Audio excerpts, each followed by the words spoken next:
Let's away now to Barcelona and the Formula One qualifiers.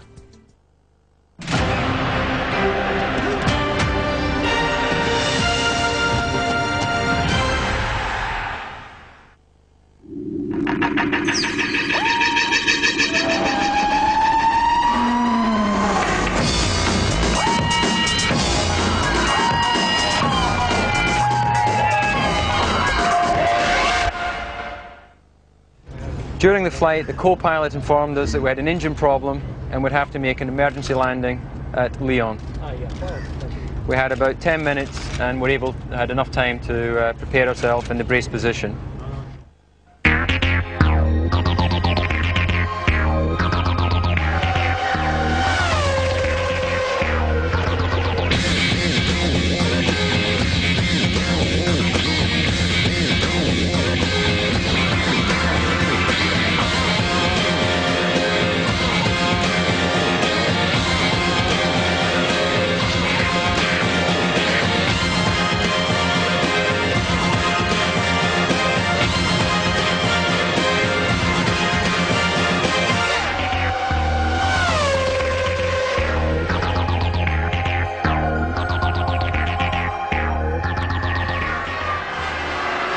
The importance of David Coulthard's triumph in the British Grand Prix at Silverstone has been put sharply into context.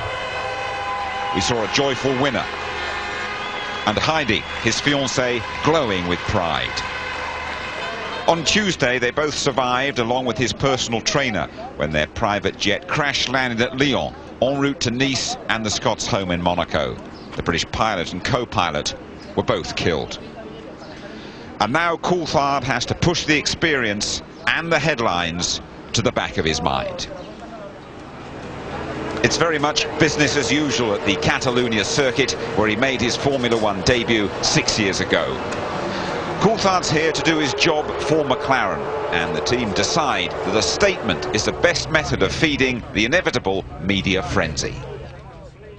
On impact, the plane's wing tanks ruptured and there was a fire on the right-hand side of the aircraft.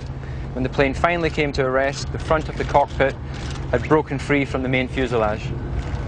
At this point, we established the only way out was through the front, and Andy led the way through the debris. And as this part was 3 or 4 feet off the ground, I followed to enable Heidi to be able to get down from the aircraft. Once we were all clear of the plane, I returned to the plane to see if there was anything I could do for the pilots, but there was nothing I could do to help. In less than a minute, the emergency services arrived, and I would like to express our thanks to the French emergency services and airport authorities for the professional and swift response. Hello there, welcome to Barcelona. So David Coulthard races this weekend. He's been typically dignified and courteous, but there's no disguising the fact this has been a horrifying chapter in his life. But should he be driving at all? Gauge his mood now in conversation with Martin Brundle. I know you thought long and hard about how you were going to approach this weekend with regard to the press and whether or not you were going to drive. What was your thought process? Well, as soon as I knew physically I was fine to drive the car. Psychologically, I have absolutely no problem with driving at this circuit and this race so soon after the accident, because I believe pilots of aircraft are in the same sort of category as racing drivers. It's not a 9-to-5 regular job. You know, you have a passion for that job, and I didn't know the pilots, but the short time that I did spend with them, I could tell that they were enthusiastic towards the sport, as so many people are. And as I would want them to continue doing their job, had the circumstances been different, I firmly believe this is the best way I can pay my respects to them in what they were doing, a very professional job, and being here and racing and continuing to try and do my job to the best of my ability and to keep my focus on trying to win races and win a world championship. So many people are saying and asking, was there any point where you thought you were going to die? No, not at all. I obviously, you know, having a relationship with Heidi like I do, my first concern was for her. But at no point did I feel that I was in that sort of danger. Obviously, I knew potentially it was going to hurt, and obviously I feel terribly for the family of the 2 pilots who were amazing throughout the whole thing. But personally, I didn't feel that sort of fear. So after that miraculous escape, has it changed your perspective on life? Oh, absolutely. You know, you can't have a situation like that which brings you so close to the realities of how fragile we are on this earth, and not have, you know, a change in some way. You know, I obviously felt very close to Heidi beforehand, but I have an increased sense of how lucky I am in my life and what I have. You know, I don't live in the real world being a Grand Prix driver. You know how lucky we are that we get to compete, to drive our cars, and get paid for it. You know, our hobbies, our passion, and it's made me realise just really the importance of family and friends, and you know, really to. You know, I felt I was pretty focused before, but I feel a renewed focus and a renewed determination to get as much out of every day as possible. Drawing a line under that then, and looking to the Spanish Grand Prix, how have you physically been in the car? Have you had any problems? No, not really. You know, I've got a few little bruises, but that is not at all going to affect the way I can drive the car. Obviously, I expect to be a little bit more sore come Sunday evening than would be for a normal Grand Prix, because I'm starting in slightly worse physical condition. But the important thing for me was, from my first lap on Friday, I was quick, focused, and thinking about how I can get the most out of the car. Well, that's a very thoughtful David Coulthard there. He's bruised, but he insists he's mentally and physically fit to drive at the Spanish Grand Prix. Before he sat in the McLaren, though, Coulthard had to satisfy the demands of one man, Formula One's medical supremo, Professor Sid Watkins. Professor Nowler and Dr. Ism and myself met with him at 4 o'clock this afternoon. And we had to look at his physical injuries, which were very minor. Has a little bruising on his chest wall on the right side. Apart from that, he's physically absolutely intact. Mentally, he's very powerful, no problem. And we had no hesitation in saying, sure, go ahead and have a go. Is there an element, do you think, of delayed shock? Is that possible? No, I don't think so. These young men are used to having big accidents themselves. And, you know, they get out of the car and, I mean, you have difficulty in stopping them getting into another vehicle right away. So, you know, they're all mad, but they're all okay. What did you say when you first saw him? I can't tell you, it was impolite. Whatever it was, it's worked. David Coulthard quickest in the first session and second behind Michael Schumacher in the second practice session today. Welcome to the ITV studio. We are trackside with Tony Jardine and Patrick Head, Technical Director of Williams. Patrick, you had David Coulthard with you. Indeed, you gave him his debut here back in '94. Does it surprise you at all that he is driving this weekend? Yes, it does. It's amazing seeing the pictures of the damage to the aircraft. To think that any passenger on board that could be in a condition to drive in a Grand Prix, and I think they are incredibly lucky. It's obviously very sad for the pilots, and but it's just amazing that I mean, in these small jets you just only have a lap strap, very simple seat belts, so it's amazing that they weren't more hurt. When you say it surprises you, does that mean that you, if he'd been your driver, you wouldn't have fancied him in a Williams this weekend? I think you know, we'd leave it to the driver and Sid Watkins, really. But I think the thing that amazes me is that he hasn't suffered more bruising and strains, and thank goodness that he didn't. Yes, indeed. I mean, Tony, it just goes to show that Coulthard, and indeed every one of the Formula One drivers that we talk about, are really a breed apart. Well, they certainly are, but I mean, he's a very decent bloke. He's a very sensitive bloke to what's happened, particularly, as Patrick said, to the pilots as well. But they're conditioned to having accidents on the track, but nobody is conditioned to that sort of thing, and thank goodness, you know, the majority of us will never have to go through that sort of trauma. But to climb in the car as he did on Friday, and again this morning as he did, he seems to have been unaffected by it, and he's concentrating on the job in hand, which is great for us, great for McLaren, great for him. He was fastest in the first session this morning. You saw him taking the fastest time there. How much he's going to get battered in the cockpit by the end of Sunday, we don't know. He's bruised down the right-hand side, a lot of right-hand bends here, but he's a very fit boy.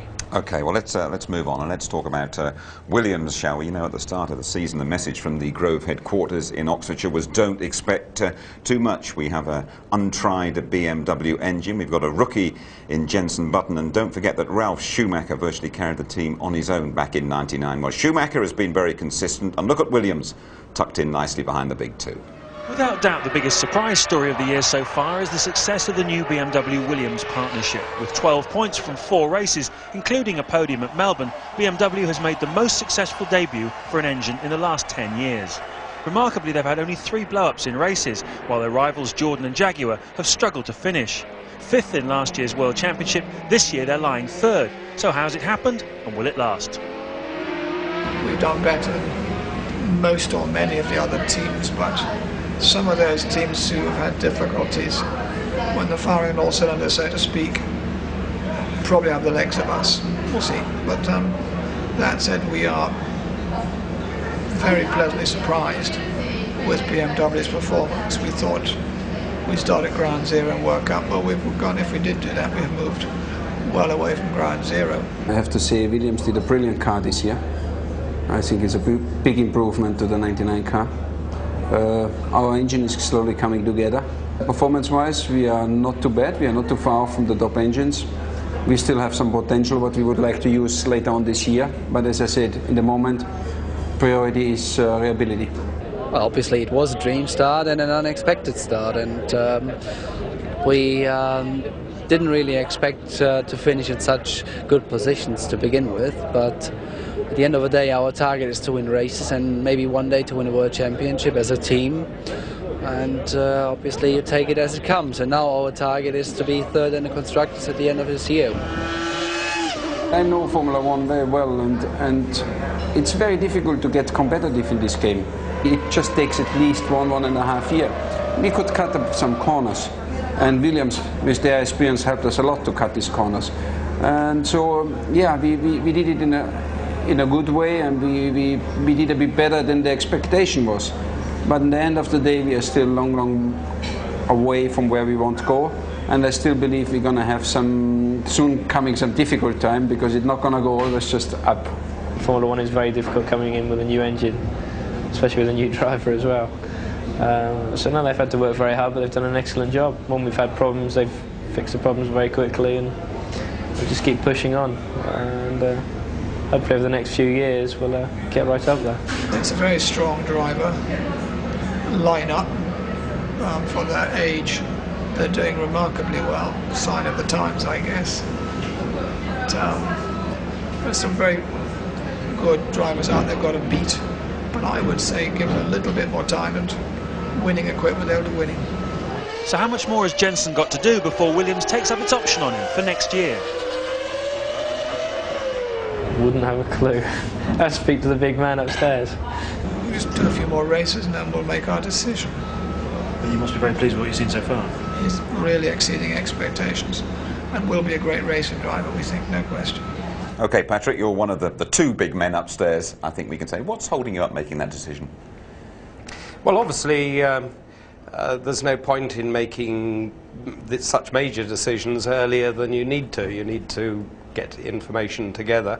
And obviously, Jensen has a very high level of talent, but we have the freedom to take a little bit longer before we decide what we're going to do for the future, and Frank and I can prevaricate for as long as we... I know you can. Someone suggested to me that you've already blown in Jensen's ear and said you're OK for next year, the deals are being done. I don't know who that was, but they're obviously not on the inside anyway. OK. What has he got to do from now on in then to get your confidence and to get that vote that he hasn't done already? He's doing everything that could be expected of him. He just has to carry on doing what he's doing at the moment. He's doing an absolutely brilliant job. I think the pressure's on us to produce a better car, and for BMW a better engine for him, really. He's doing a sterling job. Ralph Schumacher saying there to James Allen that it's unexpected how well you've gone this season. Has it surprised you as well a bit? Yes, it has. I knew the car was going to be quite a bit better, and the engine, BMW were very straightforward about it to begin with, in saying it isn't going to be the lightest, it isn't going to be the smallest, it isn't going to be the most powerful, but I've been very impressed with it, and I think that they're doing a very good job of managing the inevitable problems that do arise. I know you've got to get away to manage the team in the qualifying hour. Just give us a little spec about what we might expect. I mean, are you going to be taking a bit of Spanish sunshine for half an hour, or is it going to be a slow burner this session, or will they go out straight away? Well, as you may see, there's a little bit of cloud cover coming in over the top, and basically how well people go will depend a lot on track temperature. As the track gets hotter, the potential of the tyres goes down, so teams will be looking up at the sky trying to see the big orange ball getting covered over by a cloud, and so they'll be looking at track temperature, and if there's a sign of it getting lower towards the end, then they'll tend to bunch their runs up towards the end. Okay, could be a slow burner, as we've been saying. Patrick, thanks very much indeed for coming over. We appreciate your presence. Good luck this weekend. Okay, it's a pleasure. Well, I can tell you the warmth of Barcelona and the relatively low crowds are in stark contrast to the mayhem we all experienced at Silverstone. The total loss for the circuit could be £6 million, and now the governing body, the FIA, have summoned the organisers to appear at the next council meeting in June. But the fans who did get there, and a very large ITV audience, were awarded with an excellent home win. Away well, Frentzen second, and Schumacher sprinting up alongside the two McLarens. Coulthard's the leader of the two McLarens in third and fourth. Michael had the best of the start and then had to yield. That makes a change. Coulthard is past the Ferrari. David Coulthard, for the second consecutive year, leads the British Grand Prix. That's Barrichello's spun. And Frentzen goes through, the lead is spun, Frentzen takes the lead, and surely Coulthard and the two Williams have got a chance to come through there too.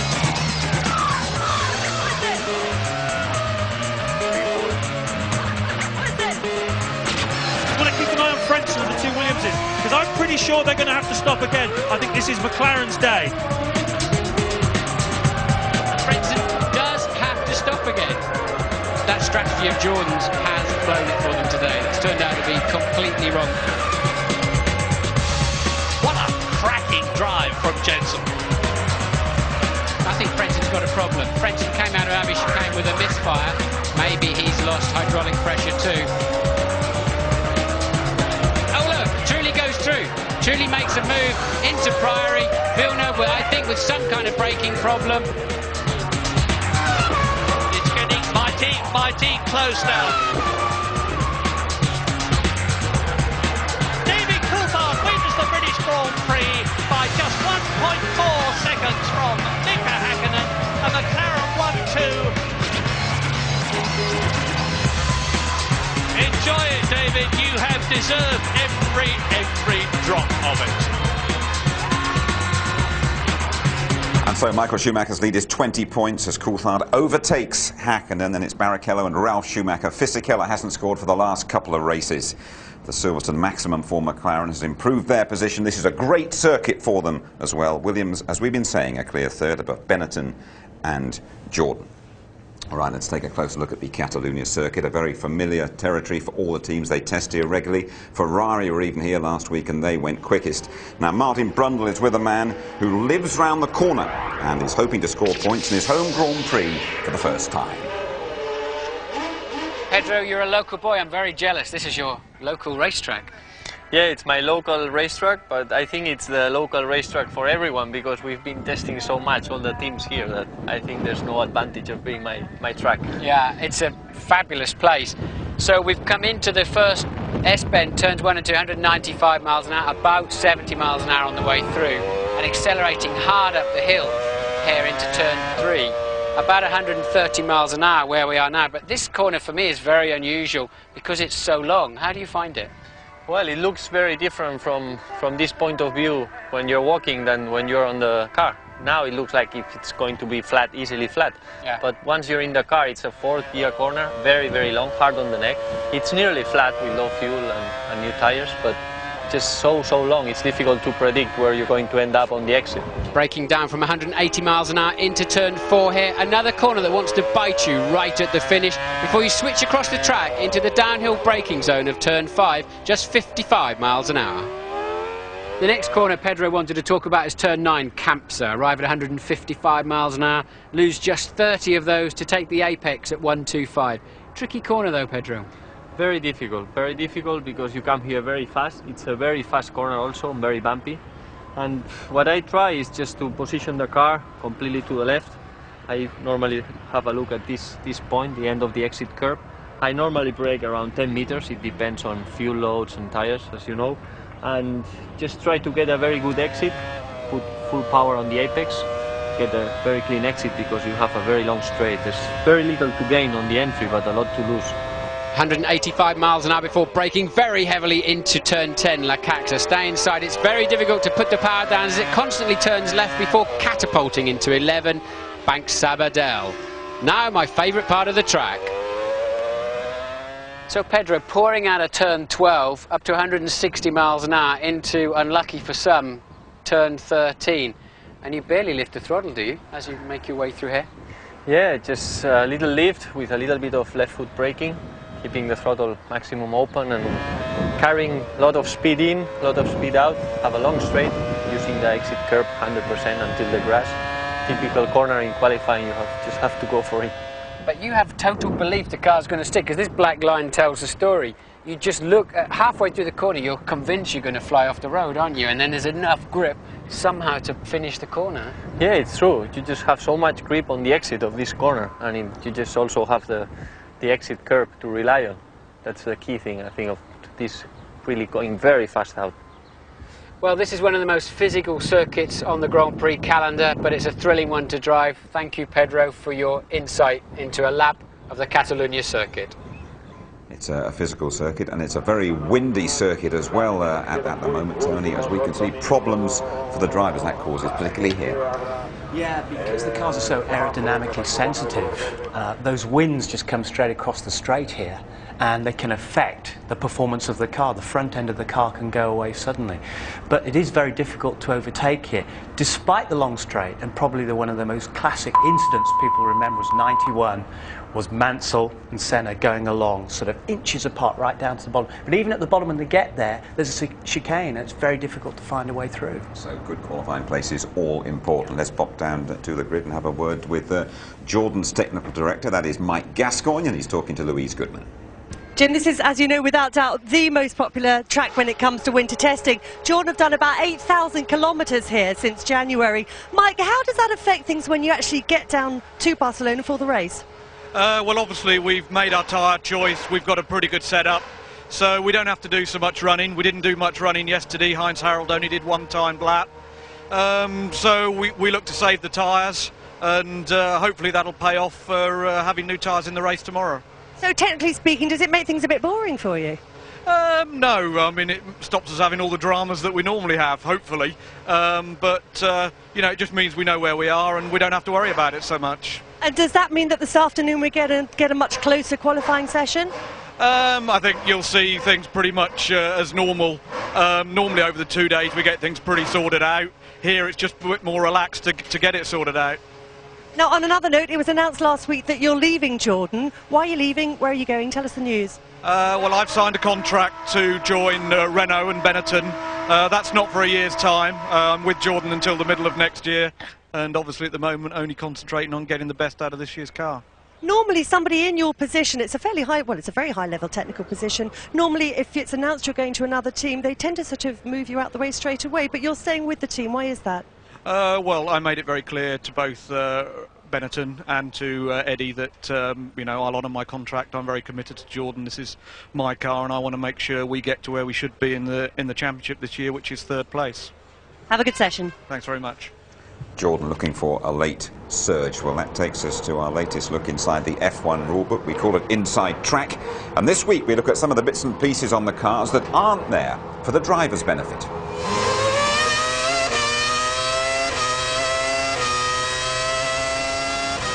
Welcome to this week's look at the rule book.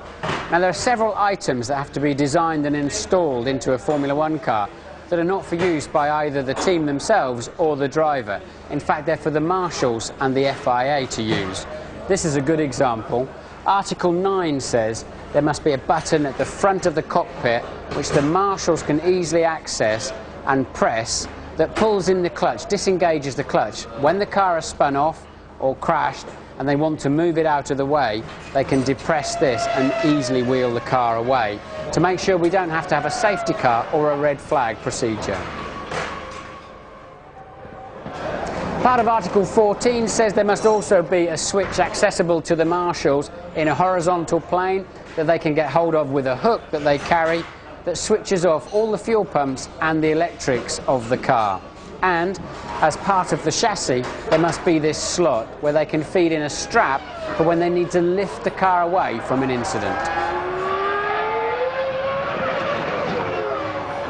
You'll be impressed to know this is a Dash 2 fitting. Now, Article 6 says that must be in place for the FIA to take at least 1 litre of fuel out of the car for very careful analysis to check the legality.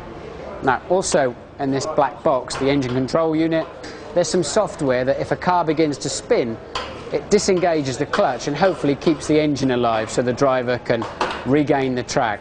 Now, if that happens in a big accident, maybe again the driver's unconscious, the engine could be screaming away. So the FIA dictate, also in this black box, there must be some software that switches that engine off after 10 seconds. Now, none of these things help the performance of the car or the team, but they're absolutely critical for safety. Thank you, Martin. David Coulthard has never been on pole in Spain. He's been going very well, though, in practice. You be sure to rejoin us in Barcelona for the qualifying session.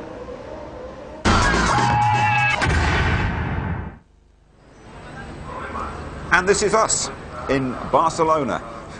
Our little studio there. Little Swiss Family Robinson hut that you just saw. You rejoin us for the qualifying session for tomorrow's Spanish Grand Prix. It's a very pleasant 22 degrees, and as Patrick Head has been telling us, the teams are hoping for a spot of precious cloud cover. Let's join Martin Bundle and say a very good afternoon to Murray Walker. And this is me in Barcelona. Track temperature going up.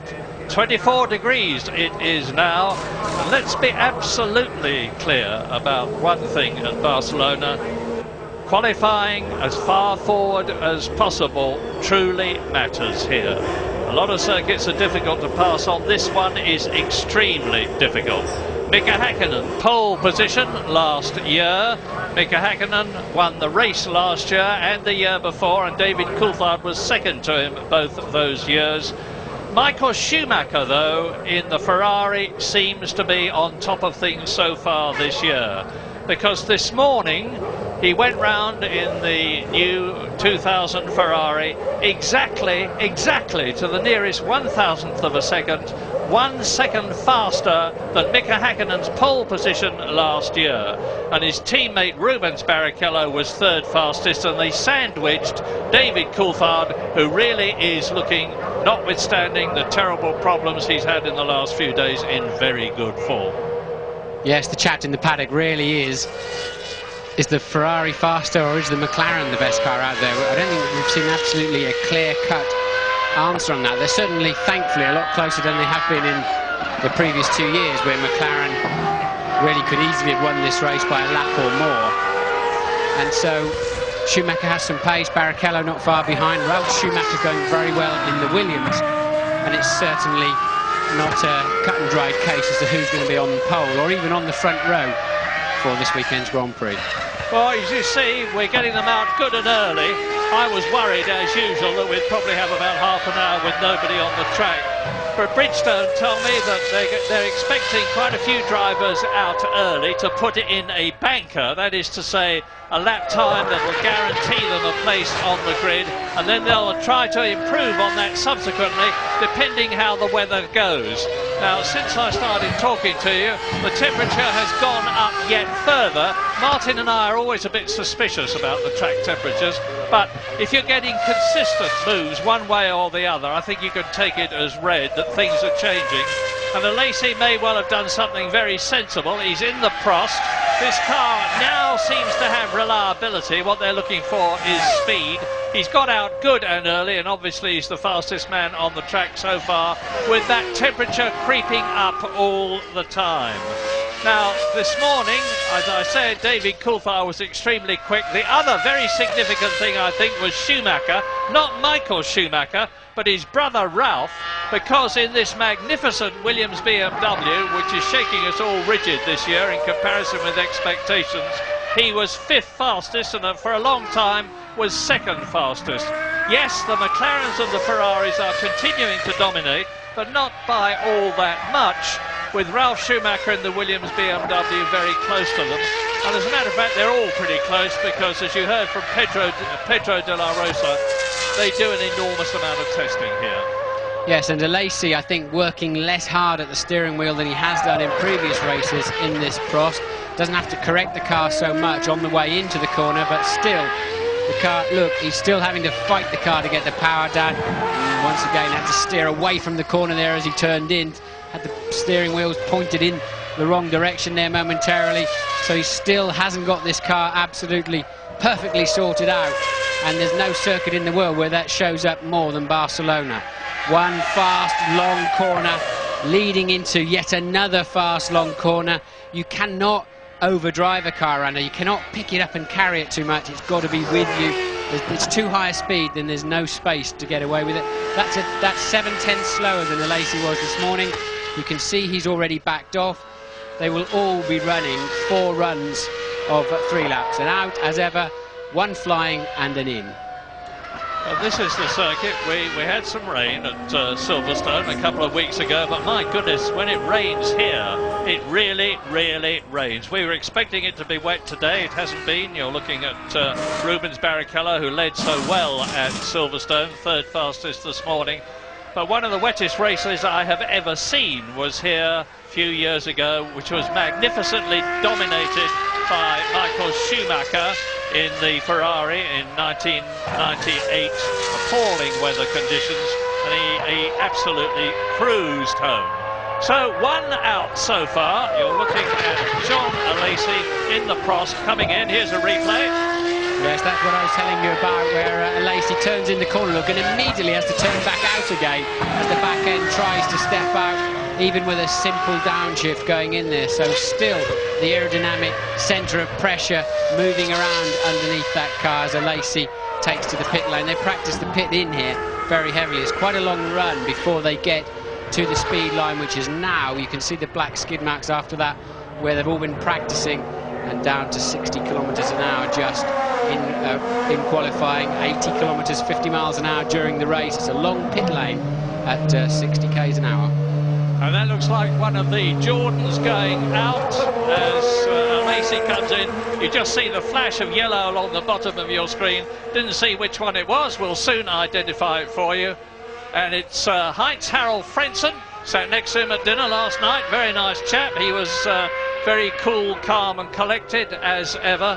Left fairly early to get a decent night's rest. And the Jordans now seem to have overcome the gearbox problem which has plagued them through this season.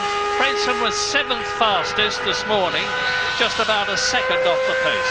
I didn't get a chance to find out why he broke down this morning and missed the end of the session, Murray. Did you get any information on that? No, I'm sorry, Martin. I didn't. He just stopped. I watched him while it happened. He just stopped and rolled off the circuit. I don't know whether he was low on fuel, but it didn't look like anything very serious to me. Heinz-Harald Frentzen then from Germany, one of the 4 German drivers in this race, Nick Heidfeld, Heinz-Harald Frentzen and the Schumacher brothers, of course, in respectively Jordan, Ferrari and the Prost cars and the Williams. Yes, when I was driving in Formula 1 many years, there were no German drivers at all, and of course at the moment they've been very much at the sharp end and dominating on occasions. When I first came into Formula 1 there were 13 Italian drivers in Formula 1, and now there's just 2. It really is pretty much driven by where the money's coming from with regard to how many particular nationals are in Formula 1 at any time, but it does swap around quite quickly. Well, while the Jordan is out on the track, it's worth registering that the Arrows team, that's David Coulthard, the Arrows team going extremely well here after all the work that they did on the new car for this year in 1999. Pedro de la Rosa, that you saw talking to Martin about the circuit, was an excellent 8th fastest this morning in the top 10, and Jos Verstappen, his teammate, was only just out of it, 11th fastest. Now, Frentzen is on his quick lap. Yes, it was an electrical problem this morning, apparently, as to why Frentzen stopped out on the racetrack. So you were right, Murray, it wasn't anything too serious, but it would have been very serious had it been Grand Prix day. So already Frentzen way ahead of Jean Alesi's one and only flying lap earlier on in the session. And coming now into what must be 7 and 8. Always riding the curve there, trying to get the power on. Now you're blind over the crest. He launches this Jordan in. I noticed it earlier in the lap too when you were talking, Murray. Now, big problem that Kamser just came out of. If they run wide there, they kick dust up onto the track. It's the same in turn 13, the last corner. And I believe that's why a lot of the drivers will want to get an early banker run in, as you put it, Murray, because you can't. It's a long track. It's not going to rubber in much more now with just 12 laps apiece to go at. So they need to make sure somebody doesn't run wide and drag a lot of dirt back onto the racetrack. Just on the exit of this corner is always a place that's done. So he goes fastest, a second faster than Jean Alesi, but the significant thing is that he's just 0.3 of a second slower than he went this morning. And I'm sorry to keep harping on this temperature thing, but the fact is that it is still going up, as a result of which you see David Coulthard getting in the car, you've seen Michael Schumacher putting on his helmet. It looks to me, with the sky overhead very clear and very blue, as you watch Marc Genet in the excellent Ford-powered Spanish Minardi, it looks to me as though we'll be going to see quite a few drivers out on the track before it gets even hotter.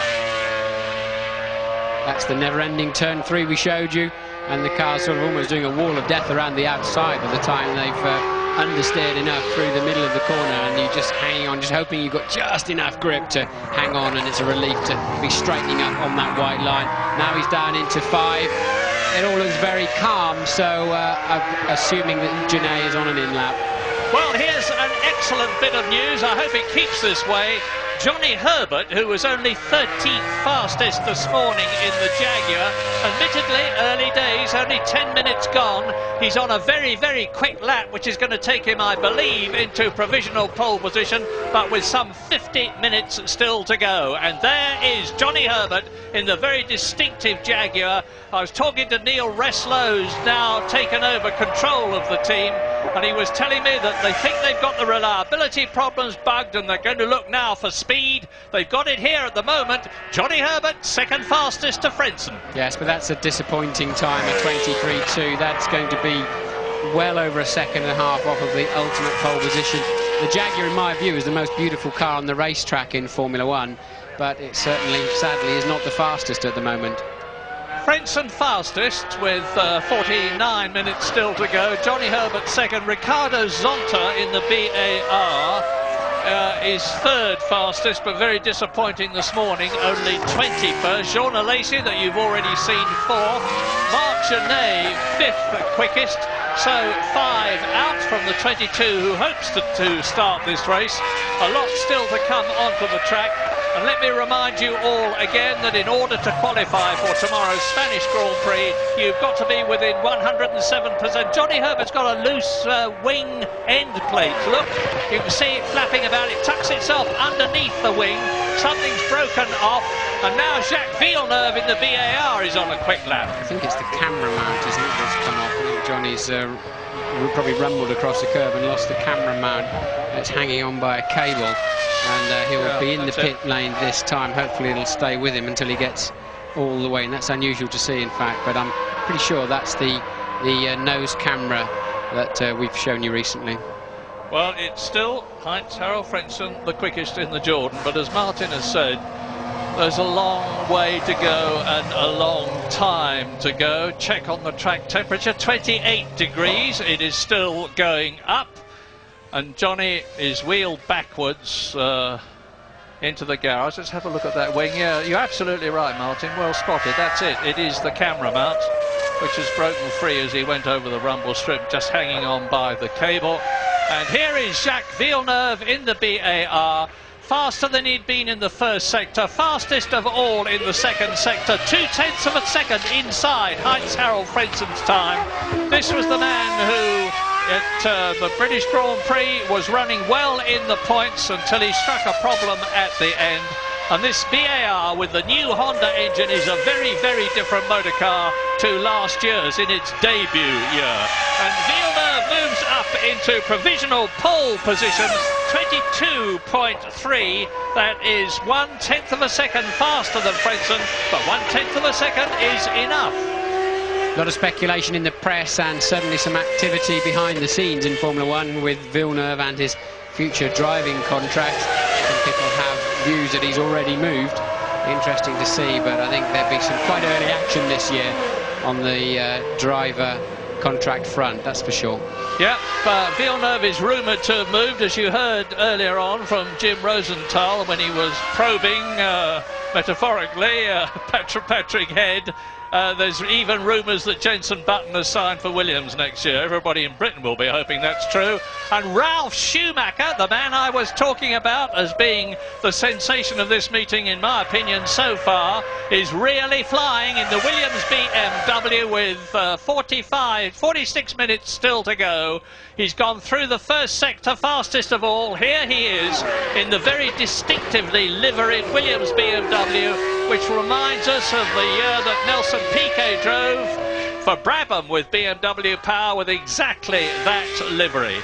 Funnily enough, no BMW round wall showing dramatically on the outside of the car. It's on Schumacher's helmet. Now, how is he going? He's going to be going into provisional pole position, I do believe, and the answer is yes, he does. The first man under 22, 1 minute 22, with that time of 1 minute 21.823, and already, just 13 minutes into the session, we've had 3 different men heading it. Frentzen in the Jordan, and then Villeneuve in the BAR, now Ralf Schumacher in the Williams BMW, and we've still got Hakkinen to come out, Coulthard to come out, Barrichello and Michael Schumacher, and here is Barrichello, pole position at the British Grand Prix. Yes, 1:21.8 there from Ralf Schumacher on current provisional pole is faster than Hakkinen's pole of last year. We used to do 1 minute 17s around there when we had decent tyres and a decent amount of downforce, and the cars were significantly more drivable than they are now. But nonetheless, that's still fantastic progress from the Williams team. Ralf last year did a 23.3, so Williams have found 1.5 seconds since last year already, and that's including installing a whole new engine in the car, Murray. Yeah, and they've got a new second-generation engine. I was talking to Dr. Mario Tyson just before I came into the box, and he told me they've got a new second-generation engine coming along, like the Mercedes-Benz, like the Honda. It'll be even better than the current one, and Rubens Barrichello looks as though he's going to be provisional pole position holder number 4 in a few seconds' time.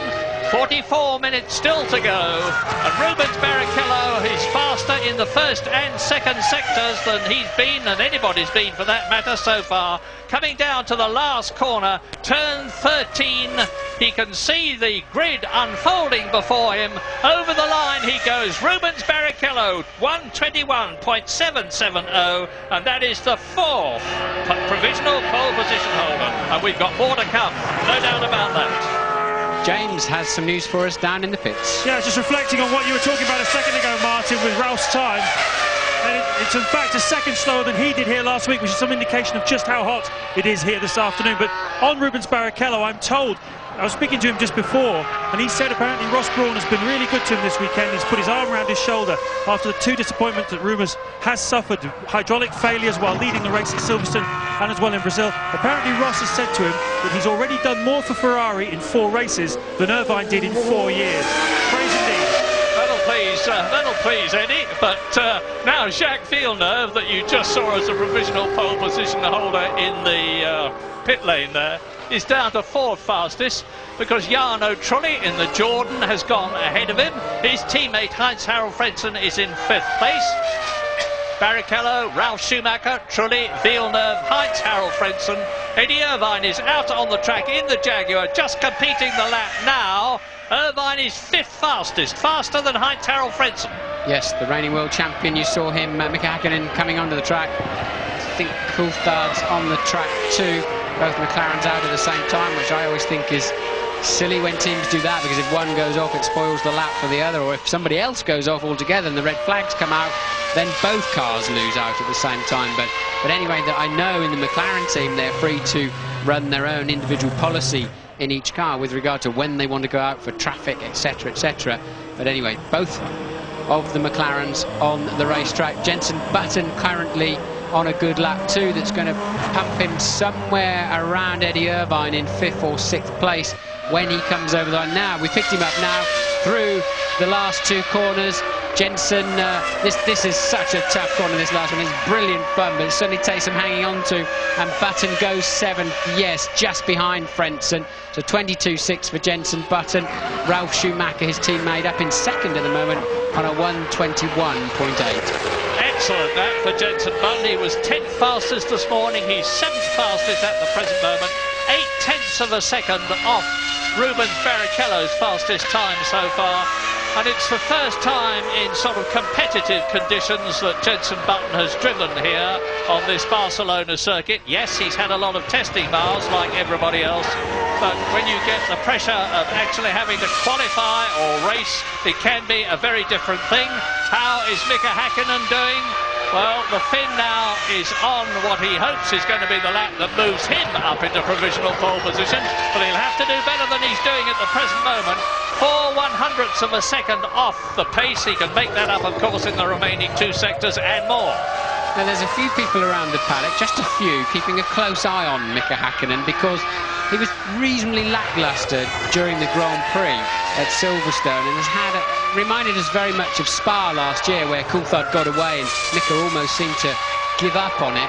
And he's not really been at the sharp end of the pace all through free practice and this morning, Mika. Now, we all know he is, of all of the drivers on the track, and I include Michael Schumacher, Mika Häkkinen is the one that can hook up the hot lap.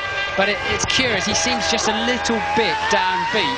But this lap is going to bury him, I think, a 21.5, 21.6 if he can just storm this last corner.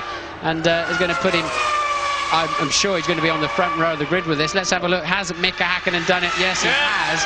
21.3. So a good end to the lap for Mika Häkkinen, and that's answered one of the early doubts anyway, hasn't it? Yeah, but David Coulthard is right behind him, and David Coulthard was faster still in the 1st sector. Yes, I think Coulthard coming into the pits. Yeah, he's aborted the lap. Yes. Why would he have done that, Mark? He was fastest of all in the 1st sector. I was just about to say, but he's not had a very good middle sector, Murray, because the time flashed up, and I think he knew that. Either he's got a little drama, or he caught some traffic or something. So I think Coulthard knew the lap was no good, so aborted to save the tyres. And no time yet for David Coulthard. Well, one thing we haven't said so far, is that the man who is going against the grain, literally, in terms of tyre choice, is Michael Schumacher. Bridgestone, as usual, have brought 2 dry weather compound tyres here, the medium compound and the soft. Virtually everyone has opted for the soft, except, notably, Michael Schumacher, who's on the medium and harder compound, as are the 2 Arrows drivers, Pedro de la Rosa and Jos Verstappen. And Michael Schumacher has yet to come, well, he's done 1 lap actually. He hasn't done a full timed lap yet. We're riding with Pedro de la Rosa, who is 9th quickest at the moment in the Arrows, and he was 8th quickest this morning. This car dramatically different from the one they had last year. It's got the Supertech engine as opposed to Arrow's own engine in 1999.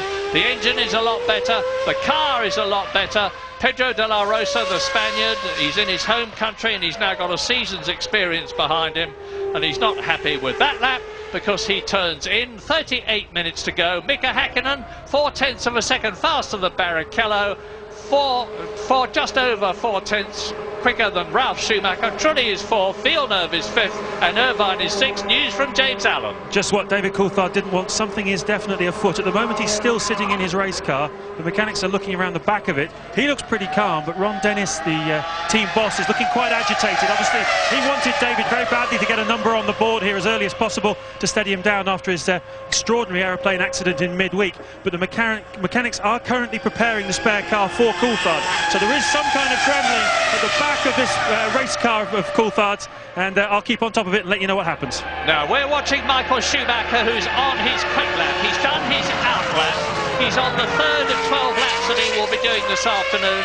Out of turn 2 into that long 180-degree turn 3, doing about 145 miles an hour as he exits it, builds up to 170 miles an hour, then down into third gear. As you can see, he's faster than Mika Häkkinen in the first sector, goes round turn 4, a double 90, now down into the left-hander turn 5, starts dropping downhill a bit now towards turn 7, which is the lowest point on this circuit. It's actually got far more gradient than it would appear to have looking at television.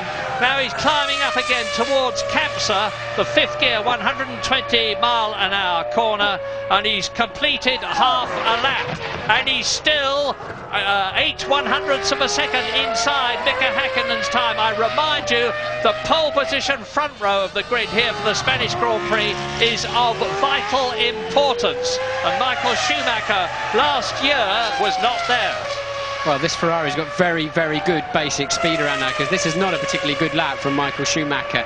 2 corners where he didn't really get to the apex at all, and I think that's cost him that provisional pole at the moment. Turn 4, he was nowhere near the apex he wanted, and certainly the same through turn 7. But Michael's first lap on the board, he's in 2nd place. We'll be back very shortly. 33.5 minutes to go, all quiet on the Western Front. Nearly everybody is in the pits. Just Ralf Schumacher is on the track. Jarno Trulli is out on the track. Johnny Herbert, Heidfeld are out. So that will be advantageous to them. Comparatively little traffic as in comes Michael Schumacher. Häkkinen is still quickest. Yes, while you're away in the break, nothing significant happens, certainly visually, but Michael Schumacher elected to do 2 flying laps, so he's now restricted himself this afternoon to just 3 runs. At least that's going to give him a total of 6 flying laps, whereas the 4-run solution only gives you 4 flying laps, but each time with a fresh set of tyres. Michael obviously thinks he's got a chance of getting a faster lap of the 2nd lap. Well, he did go faster on the 2nd lap, only by 1/10 of a second, and did not improve his grid position. He just moved slightly closer to Mika Häkkinen. I had someone who should know saying to me he's the only one in the field who's got the brains to think of that. Well, he's certainly a very mentally driven person, is our Michael, and he's got good people around him as well to help him try and think outside the circle, I think, is one of those unpleasant expressions people use, or a bit of lateral thinking, and hey, how can we do this slightly differently and get an advantage? 32 minutes to go, and we have had 5 different people in provisional pole position already. Heinz-Harald Frentzen, Jacques Villeneuve, Ralf Schumacher, Rubens Barrichello and Mika Häkkinen, who is still there. James, what's the news?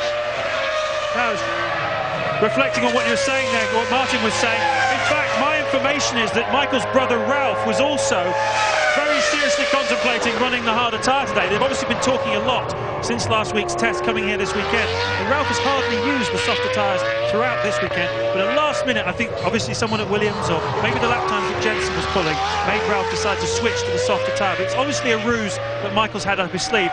A quick update for you on the McLaren situation. Coulthard is out of his race car. There does seem to be something wrong with it, and he is switching to the spare car. There's an atmosphere of controlled panic amongst the mechanics and the engineers. Coulthard staying calm, though. Obviously, he's got his eyes focused on the main prize. Yes, unfortunately for Coulthard, that T-car is not allowed to be used at any other time until qualifying starts. So it's about to turn its first wheel of the weekend. Not what he wanted at all. Maybe for his 2nd or 3rd run he could have used it ideally, but that's going to be a totally fresh experience for Coulthard, but I guess he's had a few of those this week.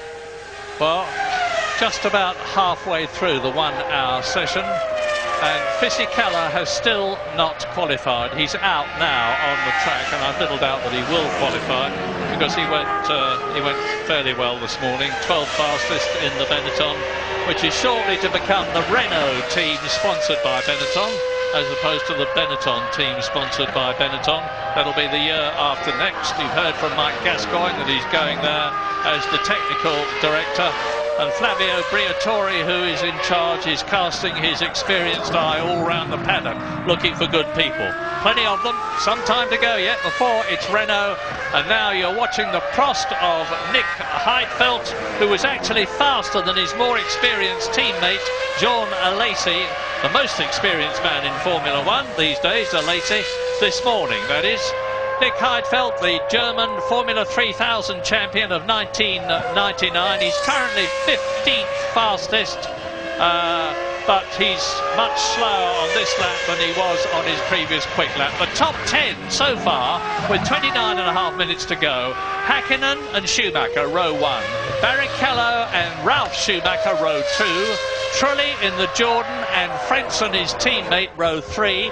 Jacques Villeneuve and Eddie Irvine, that's a good one, in the Jaguar. I think the highest the Jaguar have had a starter this year was 7th for Eddie Irvine. And the 5th row of the grid, Jenson Button in the 2nd Williams is there, 1.2 seconds off Häkkinen's pace, accompanied by Fisichella, who's just moved up to that 10th position. So everybody is safely in, but David Coulthard is 22nd and last at the present moment as we look into the McLaren pit. He's only done 2 laps, he's got 10 laps to go, he's got 28.5 minutes to do them, so there's not a problem there, but it would be nice to see him out on the track very soon. He really, really deserves to be there. Watching the stuff flutter past the door there of the McLaren garage and dust and debris, the drivers are always talking about the wind being critical around here, because a lot of high-speed corners at some point, necessarily with a racetrack, you end up back where you started. You've got to go through whichever way the wind is blowing. You've got to turn through it. It unsettles the aerodynamics of these cars quite easily, and the wind speed has doubled to 2.1 meters per second since the beginning of the session. And as soon as you get any kind of wind speed around here, the drivers start whinging of the car's not doing what it should, as Barrichello drops a wheel into the dirt in 7 and the arrow stalls. And the track temperature starts to creep up again. It had gone down a little and it's now back up to 28 degrees, which is as high as it's been this afternoon. So Häkkinen still quickest. McLaren, and Häkkinen of course is Mr. Pole position these days. He's got 24 of them, which is actually more than Michael Schumacher, 1 more than Michael Schumacher. We're watching the British Grand Prix pole position holder, the 3rd in his career, Rubens Barrichello, as he too aborts the lap. That's his 6th lap. He's had 6, he's got 6 to come. He comes into the pit lane in the Ferrari, hits the pit lane speed limiter, which now operates off the front wheels as a result of the revised electronic regulations, and turns in. And he's forwarded into the weighbridge area where he will see a red light. If he passes that, he's disqualified from the weekend. And Verstappen, you see now, he's just gone up to 10th place, has Jos Verstappen, with a 122.6. Barrichello in the weighbridge area on a 121.7. As I've said to you before, the big drama of going in there is none of your mechanics are allowed in there. It's like a parc fermé. And you lose vital information on your tyre pressures, how the pressures are around the track, and they're still done in the old-fashioned way on a Formula 1 car, despite the technology of a pressure gauge. The tyres are filled with nitrogen and not normal air, as Verstappen drops a wheel in the dirt. That's what I was talking to you about earlier on, dragging dirt onto the racetrack. They use nitrogen to make sure there's no vapour in it. Normal air has a content of vapour, and as soon as the tyres start running at 90 degrees centigrade, of course, the air starts to expand if it's got any vapour in it. But you lose that vital piece of information when you're pushed into the weighbridge area, as Verstappen is about to spoil what I think is the outlap, actually, of his teammate De La Rosa. Well, there's 5 different constructors who've got cars in the top 9 at the present moment, covered by 1.2 seconds. And that little margin is very significant. And news from Louise Goodman. I've been down at Jaguar checking out this business with the camera which we saw falling off Johnny's car. I've had a look at the front wing. The mountings are totally sheared off. I've never seen that happen before. The camera has been running that position on other cars, but interestingly, it's never been running that position on the Jaguar before. No signs of Johnny hitting anything, so I can only assume it must have been something to do with the vibrations in the front wing off that Jaguar, but it's an interesting one anyway. Thank you for that candid camera report there, Louise. And we're back on track now with De La Rosa heading towards turn 4 from his overhead camera. And you get him very early into 4, then the car just starts walking its way towards the outside. You're having to correct the slide a little bit, and there's the line to tell you that's far enough, thank you. In the rain, we've all been through that gravel trap so many times, because you just can't stop into what looks like a very silly and easy little corner, into the little hill there of 7, bring it in early. Now get on the power, because you can cheat and go across the curb and a little bit of grass. And this is Camps. De La Rosa talked us through this corner, and it tucks in just at the end, look. And now you can quite easily head down into what is a huge stopping area. The car's got tremendous deceleration there, and then you've just got to stay inside and feed as much power as you can get in. You can see him balancing the throttle with the steering wheel and catapult your way then into 11, and 12 falls away from you. Let's see if he lifts the throttle at all. No, he did not, did he? And then down into the famous 13, and we've gone off board now, unfortunately. I'd love to have gone through there with De La Rosa. He goes over the line, and he is in 9th place. Excellent, excellent lap. Very interesting situation as De La Rosa moves into the top 10. Last year, his first year in Formula 1, he didn't have much competition from his own team. The Japanese driver Tora Takagi, who has retired from Formula 1 and gone back to Formula Nippon in Japan, was his teammate. But now he's got Jos Verstappen, the Dutchman, the very experienced and aggressive Dutchman, in the team with him. And Verstappen is 11th at the quickest moment at the moment. De La Rosa is 9th, and between them there is just 1/100th of a second as Mika Häkkinen crosses the line. That is, he's into his 6th lap now, so he's done, or will have done, his half his allocation. They're allowed a maximum of 12 laps. He's fastest so far. Michael Schumacher significantly is still in the pit lane, and he's only done 4 out of 12 laps. Well, either the sound is not dubbed on the picture correctly here by the Spanish TV company, or Häkkinen was still busy shifting down in the middle of turn 1. I suspect he hadn't got any such problems, because as you can see, he's very, very fast so far. So Häkkinen then through 5. Fantastic traction for him coming out of there then. It's a sweeper into this next section where you've just got to be smooth. You must not brake too late, and then over the blind crest at Campsa. And bumpy on the exit. There's the dust I keep telling you about. They drag back on the racetrack, and now heading towards the end of the lap, Murray. Well, he is as quick as the previous quickest man through that second sector, notwithstanding just putting a wheel at the back off the track and kicking up a few stones. I don't know that he's going to be quicker on this lap. He's a 1/10 of a second faster than Michael Schumacher at the present moment. With 22 minutes to go, he's not happy. Into the pit lane, aborts the lap. Mika Häkkinen still fastest. Michael Schumacher second. Rubens Barrichello third. Ralf Schumacher a superb 4th. Trulli, Frentzen, Villeneuve, Irvine. 9th is De La Rosa. 10th is Button. Yes, David Coulthard at the back of the grid at the moment. We think they found...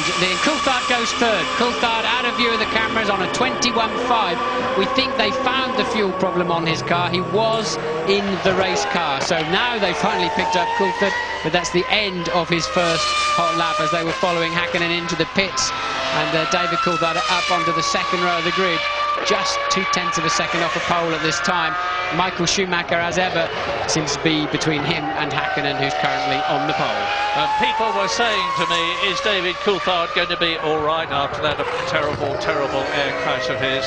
And I said, yes, I'm quite sure he is. A, I'm positive that he will compete. B, of course, once you've got in the car and you're concentrating 101% on making it get round the circuit as fast as you possibly can, you have no thought for anything else, and you can't have any thought for anything else. I'm told from a source that I trust implicitly that the father of one of the pilots of the air crash rang the McLaren team to send a message to say, we want David Coulthard on the pole position and go for it, which is a very nice thing to do. Here, thank you very much indeed for that, sir. And David Coulthard is third fastest at the present moment. He's not going to improve on that lap. As you see, he runs wide. That's Mika Häkkinen running wide onto the rumble strip. But David Coulthard's challenge now, as Michael Schumacher comes out of the garage with 20 minutes and 8 laps to go. Coulthard's challenge is to get on the front row of the grid and displace Michael Schumacher. Now, David Coulthard is not going to be content with second position on the grid. The battle between him and Mika Häkkinen, for that pole position is just as intense as it is between any other drivers in the race. He's currently third, with Michael Schumacher that you're looking at second, Mika Häkkinen in pole position, 20 minutes to go. Yes, see, the difference, you may think, oh well, Häkkinen would start a fraction ahead of Coulthard, or Coulthard a fraction ahead of Häkkinen, does it really matter? There's other aspects, as with anything in Formula 1, it's always more complicated than you think. Certainly in many teams, and in the McLaren team, would be different at Ferrari, because Schumacher would get the call on everything at all times. But, you know, the fastest McLaren driver gets the choice of when he wants to stop in the race. He's got the clean side of the grid, he's got the nod into the first corner, I would say, in the unspoken word. So there are many issues as to which one of the teammates in many of these teams it affects them on race day much more than you might believe. Well, Michael Schumacher approaching the start of his quick lap, hopefully from his point of view to move back into the pole position that he's already occupied this afternoon. Meantime, his teammate Rubens Barrichello is on his 6th lap. He's in 4th position. As we've come to expect these days, it's the 2 Ferraris and the 2 McLarens on the front 2 rows of the grid. The order in which they're going to be there is anybody's guess. Now, here is Michael Schumacher starting quick lap number 7. This is his 7th lap. The target in the first sector is on the left. Mika Häkkinen's time, 23.806 seconds out of turn 2, out of turn 3, into the long turn 3. Yes, and Michael Schumacher still didn't make the apex into turn 1 that time, fighting the car, so he's getting near the limit. I think if he hooks one up, he's quite capable of sticking this on pole, but Michael definitely somewhere near his ragged edge. But look, it's a good first sector, 23.6, so but this is not where Häkkinen's been quick. It's that middle part, and particularly the end, where Häkkinen's been quick. But we know from Michael's earlier lap, he made a couple of small errors, and if he can collect those up and correct them, he's got a good chance, I think, of taking provisional pole. Up through Campsa, hard on the power look, and absolutely no problems at all as Michael heads down to the big braking zone. And he's chosen a good time because the temperature's coming down, and so is his lap time. Half a second inside Mika Häkkinen's time. This is going to be a meteoric lap.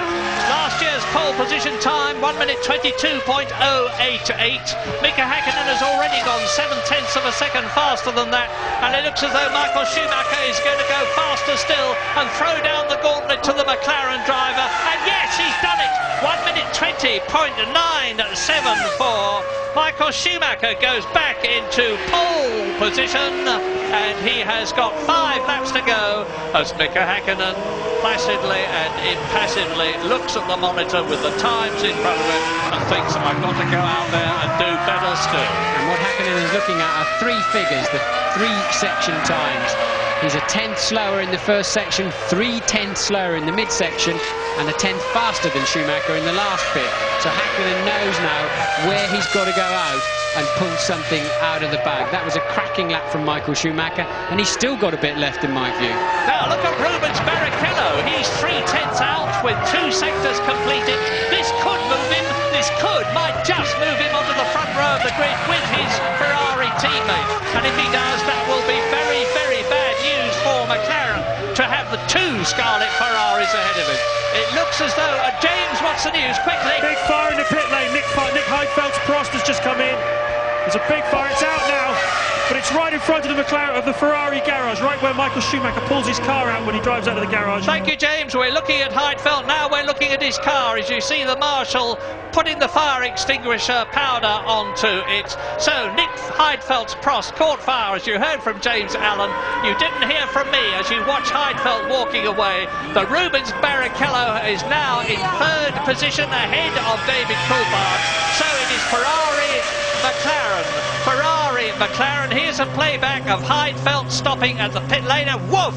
A great burst of flame. I think it's probably just an oil fire, Martin. Yeah, just a bit of oil burning off at the back there. There's obviously a union loose or something like that, some kind of connector. But no big drama there, really. More of a drama for Ferrari. They've now got to find a way of getting Michael Schumacher's car in the garage and Barrichello's car in, but they'll soon fix that.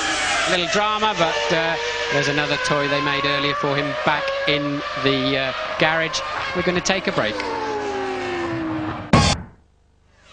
Just under 13 minutes to go of the 60-minute qualifying session for tomorrow's Spanish Grand Prix. Michael Schumacher is still fastest, 0.4 of a second faster than Mika Häkkinen. But you remember that cloud cover that Patrick Head was talking to Jim Rosenthal about in the studio before qualifying began? Well, it appears to be appearing, if you follow me, because the track temperature has fallen from 28 degrees to 23 degrees. Good news. Well, that onboard lap you were watching at De La Rosa's was a fine one. It's moved him up into 7th place in the Arrows. So De La Rosa, using his local knowledge and a bit of extra Spanish adrenaline, has got the Arrows up into the top 10. Now, is Mika Häkkinen benefiting from that cloud cover and reduced track temperature? The answer is, in the first sector he certainly was, because he's gone faster there than he has been before, albeit 1/10 of a second slower than Michael Schumacher had been. Now, I would expect Schumacher to be coming out pretty quickly.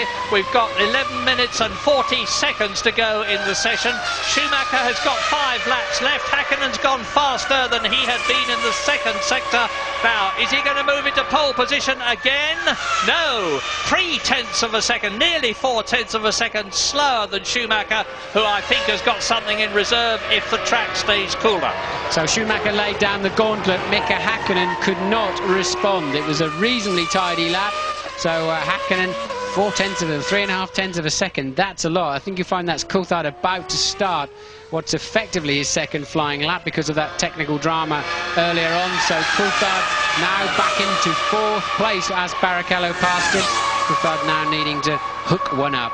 Remember what I was saying about how important pole position here is in Spain. Mika Häkkinen has had pole position in the first 3 races this year. Rubens Barrichello, that's the Prost Peugeot engine letting go. Rubens Barrichello was pole position in Britain. Michael Schumacher has not had a pole position since the Japanese Grand Prix last year, after his amazing return after breaking his leg at Silverstone in 1999 to Malaysia, where he took pole position. And Schumacher is in pole position now with just over 10 minutes to go. Schumacher's got 5 laps, Häkkinen's got 4 laps, Rubens Barrichello is 3rd, has got 4 laps. David Coulthard is 4th and has got 5 laps. Ralf Schumacher is the top non-Ferrari or McLaren driver. Jarno Trulli, an excellent 6th for Jordan. Well, this is not going to take pole position for Coulthard, but he may just nick back 3rd from, or possibly even 2nd from teammate Häkkinen. So Coulthard must somehow not lift the throttle through any of the last 2 corners to be on pole. That's not going to happen, I don't think. But let's see if he can get it up onto the front row, or if he can just bump that Ferrari back. And he doesn't. He's 0.6 of a second shy of bumping Barrichello out of 3rd. And again, another disappointed McLaren driver. David's got another shot though. As we watch Giancarlo Fisichella, 14th position in the Benetton. He's ahead of his teammate Alexander Wurz. Benetton did well earlier in the season, 2nd place in the Brazilian Grand Prix for Fisichella, but they've gone off the boil a bit recently, notwithstanding the fact that we can expect them to have improvements in their Supertech engines from Renault. Now, what's he done? Nothing. Yeah, as Pat Simmons, the technical director of Benetton, said they've got 3 bogey circuits. They were the same last year, and they're all on the bounce, and they're at the 3rd of the 3 of them now here in Barcelona. They're expecting to be much stronger in Nürburgring. That's a bit of a curious situation, because usually your cars either works or it doesn't work, but they seem to have tracks they prefer. But Frentzen has moved up to 8th in the 2nd of the Jordans. Teammate Trulli is 6th, so that's bumped De La Rosa and Verstappen, the 2 Arrows drivers, now just filling out the top 10 in 9th and 10th. So Eddie Irvine 12th, Johnny Herbert, Jensen Button rather 14th, and Johnny Herbert 15th.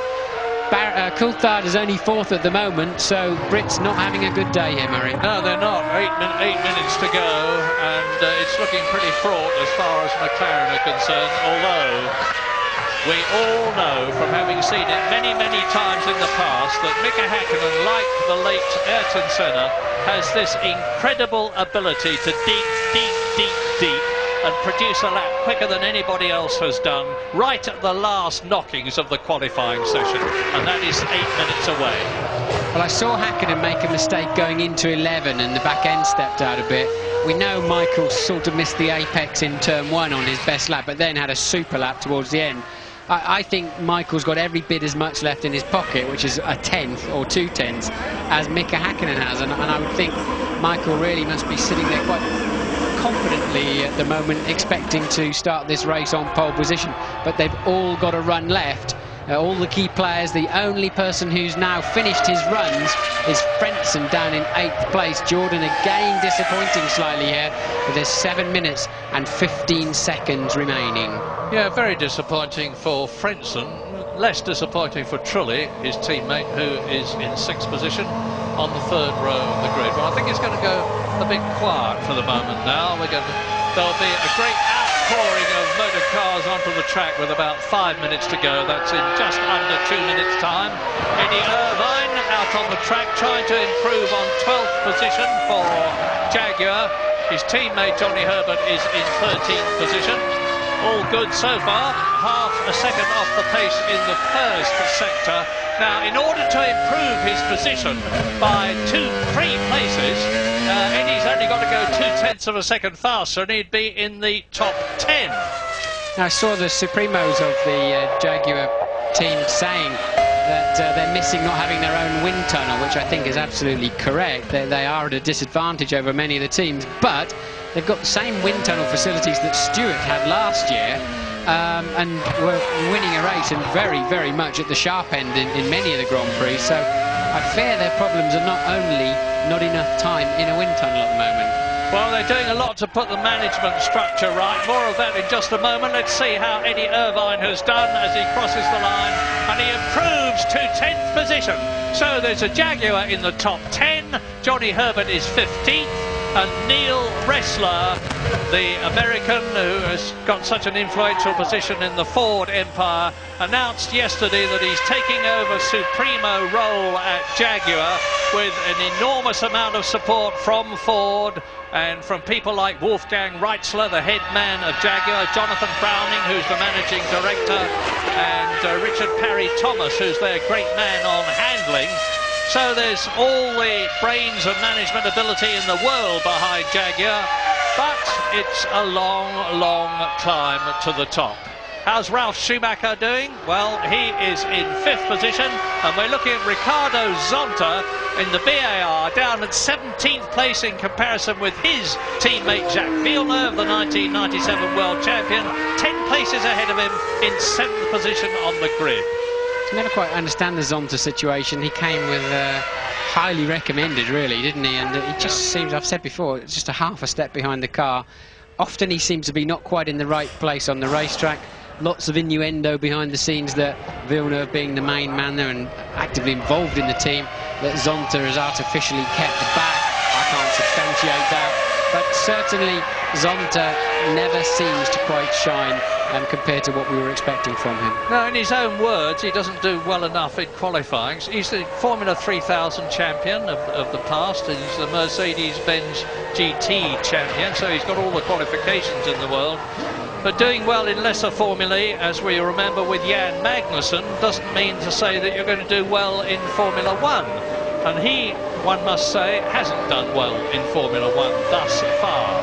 We've got 4 minutes to go. We're watching Johnny Herbert in the Jaguar, unhappy with his lap. He's down in 15th position. Things are not going well for Herbert this season, very sadly. Stewart last year, Jaguar this year, although of course he won the European Grand Prix for Stewart last year. Down into the last 3.5 minutes as we look at Jacques Villeneuve going for it. He's on his last lap now. He's on his 12th lap out of the 12 he's allowed. 0.6 of a second. He could move up into round about 6th position with a great deal of luck. Into the last corner. Turn 13 coming up shortly as he goes over the grid, and as he made it, yes, an excellent 6th position. He displaces Jarno Trulli, Heinz-Harald Frentzen and De La Rosa to 6th position. So the first 3 rows with 3 minutes to go and a lot of action still to come. Schumacher and Häkkinen with 0.365 of a second separating them. Row 2, Barrichello and Coulthard, 2 McLarens, 2 Ferraris on the front 2 rows. Ralf Schumacher is 5th, Villeneuve is 6th, James Allen, News. Here we go, guys, it's the final push. Both the 2 McLarens are about to come out at the same time. They're a little bit off colour today, they know that. They've been fine-tuning the cars. Adrian Newey has been working very, very hard. David Coulthard about to go out behind me. If they're aware of history, they'll know 2 things about this Barcelona circuit. The first one is that you tend to finish the race in the position you qualify in. And the second thing is that every time we've been here for 9 years, the winner has gone on to be the world champion. That's how significant this next few minutes is going to be. And both the Ferraris go out together. Let's hope that they get a breathing space between them. We don't want contact there. Just to remind you, those red lights are the new regulation to signify the pit lane limiter is on. So 2 Ferraris line astern, there's a Sauber between them, and then I think you'll see 2 McLarens line astern appearing in the scene in the background. Led by, and the 2 McLarens, as you rightly say, Martin, with Mika Häkkinen leading his teammate David Coulthard, and Michael Schumacher leading his teammate Rubens Barrichello. So the top 4 with 1.5 minutes to go before the flag goes out. But as I've said before, provided you have started a lap before you reach the checkered flag, you are allowed to complete it. So we could well see pole position being established 61 minutes or so after the start of the session, notwithstanding the fact that it's a 60-minute session. Well, remember, Michael Schumacher missed his slot in Silverstone for this particular little activity of playing poker with the checkered flag. It was a strange situation there because the start and the finish line are in different places. We haven't got that situation here, and I think they're all going to make it just fine. De La Rosa goes up to 9th, Jenson Button 11, Button up to 11th, but we're now watching the 4 main men on the front of the grid. And Jenson Button is not going to improve on that 11th position because he's done his 12 laps. It's the 4 men at the front that we're concerned with as the Jenson on his rundown lap passes the arrows. Yes, Jenson and De La Rosa are about to find 4 very active cars approaching them at some point on this slow down lap of this. They're on the way, Murray. Here is Schumacher, here is Barrichello. Schumacher out of turn 2 into turn 3. We'll know the answer as he comes through the end of the first sector. Compare his time with his own previous fastest time, and it is just 1/10 of a second off. He can recover that. Rubens Barrichello is quicker still. Rubens Barrichello is 1/10 of a second faster than Michael Schumacher was in that sector. And Mika Häkkinen has yet to go through. David Coulthard is the same time in the first sector as Michael Schumacher. It's tremendously tough, tense stuff this, but it could be that Rubens Barrichello is going to take pole position for the second race in succession, and that would be sensational. But what about Schumacher now? He's still 1/10 of a second off, and Rubens Barrichello now has lost half a second compared with his teammate. Coulthard too. Coulthard, no, there's not enough grip in the track. They've missed the best of the track. I don't think there's going to be a lot of change at the sharp end, but Michael Schumacher is somewhere there. Häkkinen though, Häkkinen quick in the middle section now. Obviously not the track. The other guys must have made a mistake. Häkkinen on a 32-second mid-sector. Schumacher didn't change. What's Hakkinen going to do? He's some 20-odd seconds to go yet before Hakkinen crosses the line. Barrichello doesn't do it. Coulthard doesn't do it. What can Mika Hakkinen do? Let's look out for him. I'm going to have to look out of the window. I can't see. Here he comes. Over the line. And Mika Hakkinen stays in second position, 7/100ths of a second slower than Michael Schumacher. Well, that's how close it is, and for the first time this year, we have Michael Schumacher in pole position. It's the second time in 5 races, the second time in the last 2 races that Ferrari have been in pole position. Very good news for them in Spain, because last year, Hakkinen from pole position and David Coulthard from the front row just cleared off and won the race. So, Schumacher, Hakkinen, Barrichello, Coulthard, 2 Ferraris, 2 McLaren share the 2 front rows. Ralf Schumacher, a quite magnificent 5th fastest in the Williams BMW ahead of Jacques Villeneuve's BAR. 1 second, less than 1 second covers the top 6. Jarno Trulli is 7th in the Jordan and his teammate Heinz-Harald Frentzen is 8th. Pedro de la Rosa is 9th. Eddie Irvine and Jenson Button 10th and 11th. Johnny Herbert is 15th. So 1st and 3rd on the grid for the 2 Ferraris. That's the clean side of the grid. And the 2 McLarens on the dirty side, even if it's the inside when they get down there. It's a long, long run to the first corner. One of the longest in the world. Probably only Monza has a longer run down to turn 1. So perfect situation in many ways for the Ferrari team on the left-hand side of the grid. And Ferrari, of course, in a very strong position in both the Drivers' and the Constructors' Championship. Michael Schumacher leading David Coulthard by 20 points in the Drivers' Championship. And Ferrari 17 points ahead of McLaren. McLaren tomorrow must get ideally a 1st and a 2nd place. 16 points maximum, dramatically to improve their position in the 2 championships. And Michael Schumacher very happy, pole position for tomorrow's Spanish Grand Prix.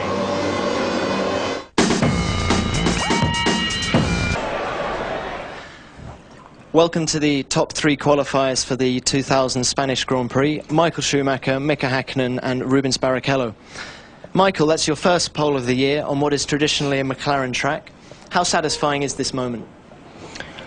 Well, it is obviously satisfying, but honestly, if you look back, since the beginning of the season, we always had the opportunity, but we didn't use our opportunity.